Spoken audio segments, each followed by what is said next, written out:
Richard, before we start, could I just ask you about the E in Richard E. Grant? Where does it come from?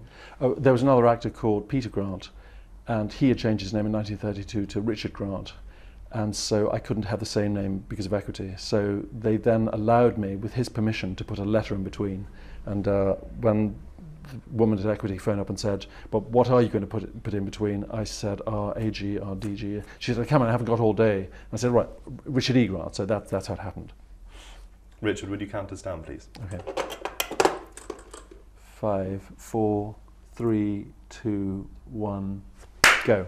You are interested in smells, am I right?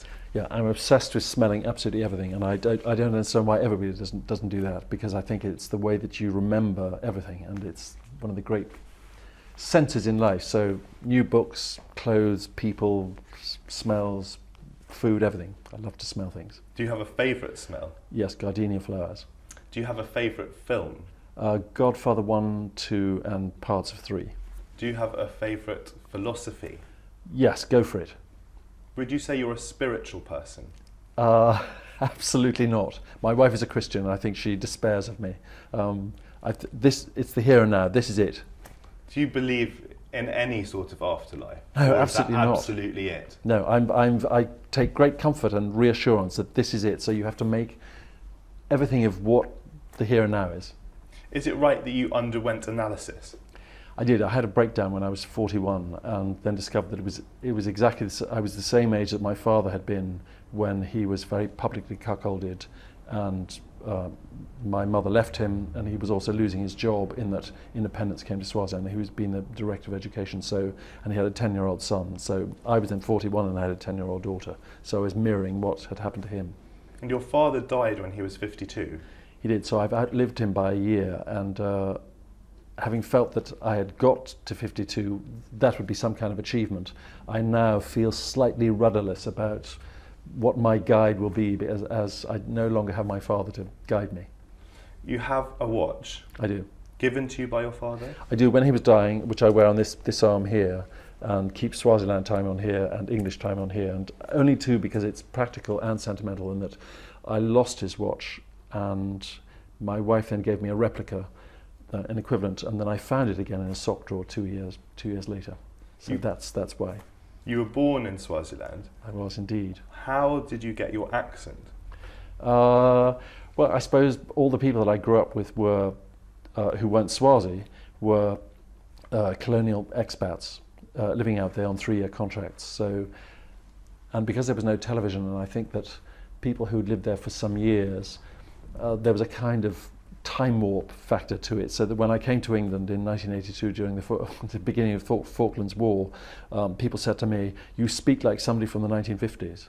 So it's difficult to hear how you speak yourself. And you lived in a bedsit in Notting Hill. I did, in Blenheim Crescent, a tiny bedsit, yep. How do you choose your roles? Director, cast, script, a combination of those things, and it has the bonus of great locations, even better. You've directed. I have. And obviously acted a lot. Would you like to do more directing? I would, and I'm going to be directing a spoof western set in Wild West Sussex, 1870, next spring, if we get all the money. What for you is the difference between acting and directing? Control. The only control you really have as an actor is when you say, "Yes, I will do this part." There on in, you know, it's variables. Whereas if you write and direct something, it uses much more of your brain. You don't have to be so tunnel vision, just thinking about what that character does think or reacts to. So I find that much more stimulating. As an actor, how do you prepare for your roles? How do you prepare your lines? Just learn them. Just sit down and learn them. And if they're well enough written, they just go in, because you have an emotional connection to what somebody's saying. Is there a role that you've played that you're proudest of? The one that I'm most associated with and has afforded me 25 years of friendship was playing Withnail in 1986 with Paul McGann and Bruce Robinson, the writer-director, Ralph Brown, who played the drug dealer, and Richard Griffiths, who played Uncle Monty. Why do you think Withnail and I is described by some as a cult film? Because it took no money at the box office, that's why. And I think that, like any cult, it's a small group of people that, find something in common and become obsessive about a particular film. Do you have a favourite part of the world? Yes, England and London. What are you passionate about?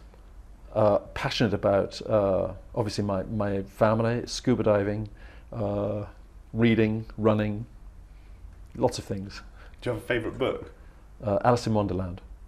Is it right that you don't drink alcohol? Yes, I'm allergic to it. No enzyme in my blood system, so I discovered that when I was 19. So if I drink anything at all, I can keep it down for 10 minutes and then I'm violently ill for 24 hours. And that is 5 minutes. Thank you. And it's all over. Really good to see you. Thank you very much.